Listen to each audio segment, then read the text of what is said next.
गया कि हर जगह जो बिहार में ले लिया। देखिए आप इसको गौर से देखिए, आप केवल सोसाइटी को मेंटेन करने के सिवाय, उसको बचा के रखने के सिवाय, मेंबरों कोई लोन लेते हैं उनको रिकमेंड करने के सिवाय कर क्या रहे हैं?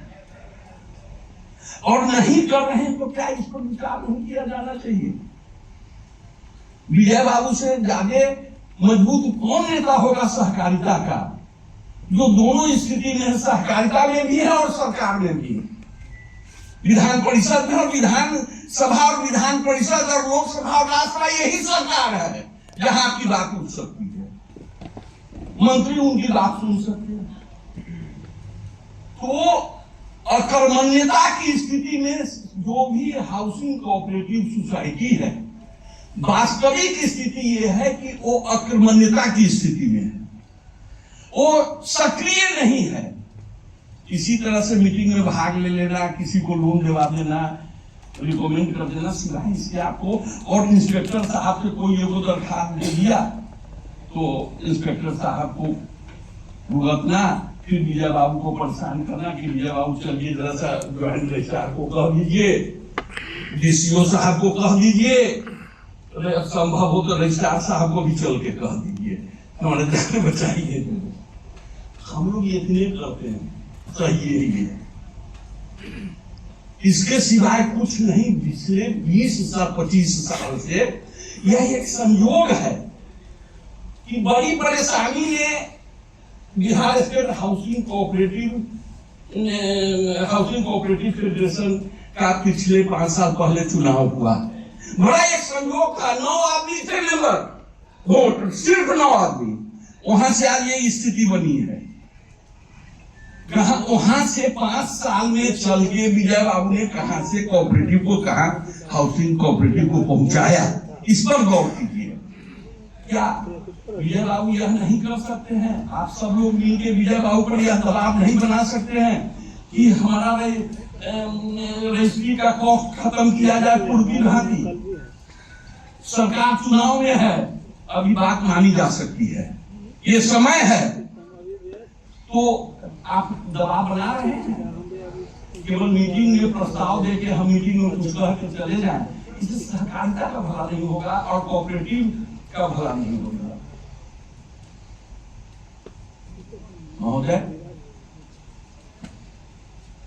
बिहार में तो संस्थाएं हैं सहकारिता की, बड़ी बड़ी संस्थाएं हैं, चुनाव बड़ा गहमागहमी से होता है। अब ये देखा है विश्वमान का चुनाव बड़ा गहमागहमी से हुआ। लाभ कितना लोगों को पहुंच रहा है ये भी बहुत महत्वपूर्ण है। हमने देखा महाराष्ट्र में एक संयोग था कि मुझको महाराष्ट्र में कोऑपरेटर के साथ रहने का मौका मिला 1 महीना। राजीव गांधी की कृपा से प्राइम मिनिस्टर थे, उन्होंने भेज दिया, जो वहां के वित्त मंत्री थे जयंत राव पाटिल, उनके साथ मुझको रहने का मौका मिला। उन लोगों ने जो काम किया सहकारिता के क्षेत्र में वो मैं अद्भुत था। मैंने सांगली में और महाराष्ट्र के इलाकों में उन्होंने घूम घूम के मुझको दिखलाया, तो 20-20 किलोमीटर से पानी लाके खेत की सिंचाई हो रही है। 20-20 कृष्णा नदी के 20-20 किलोमीटर से पानी लाके हो सकती है। यहाँ क्या हो रहा है?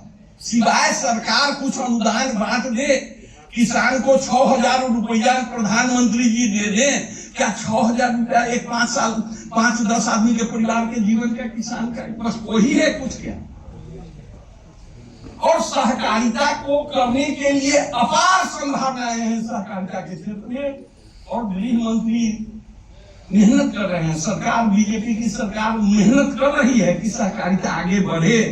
परंतु फिर मैं वही बात कह दूंगा, पैक्स जो चला रहे हैं वो अध्यक्ष, उनकी आर्थिक स्थिति तो जाके दिखाइए कि अब अधूरा लगता है कि पहले एमपी का बात होता था, अब उसकी भी बात हो रही। मुखिया तो अब गौण हो गया, पैक्स अध्यक्ष महत्वपूर्ण हो गया गांव में। तो सहकारिता को हम समझते हैं कि समर्पित भाव से हमारी जो कुछ समस्याएं हैं जिससे हम हाउसिंग कोऑपरेटिव को हम जिंदा कर सकते हैं, उस क्षेत्र में हम काम कर सकते हैं और पटना का, नए पटना का विकास कर सकते हैं। उसकी व्यवस्था विजय बाबू करा दें। हम विजय बाबू से सादर अनुरोध करते हैं और यहाँ जो भी उपस्थित हैं सब लोगों से सादर अनुरोध करते हैं कि केवल मीटिंग में आने से कुछ नहीं होने को है, संस्था जो है उस संस्था को मजबूत बनाएंगे और संस्था मजबूत बनेगी तो नेता और मजबूत होंगे, आप भी मजबूत होंगे, आप कुछ लोगों का काम करेंगे।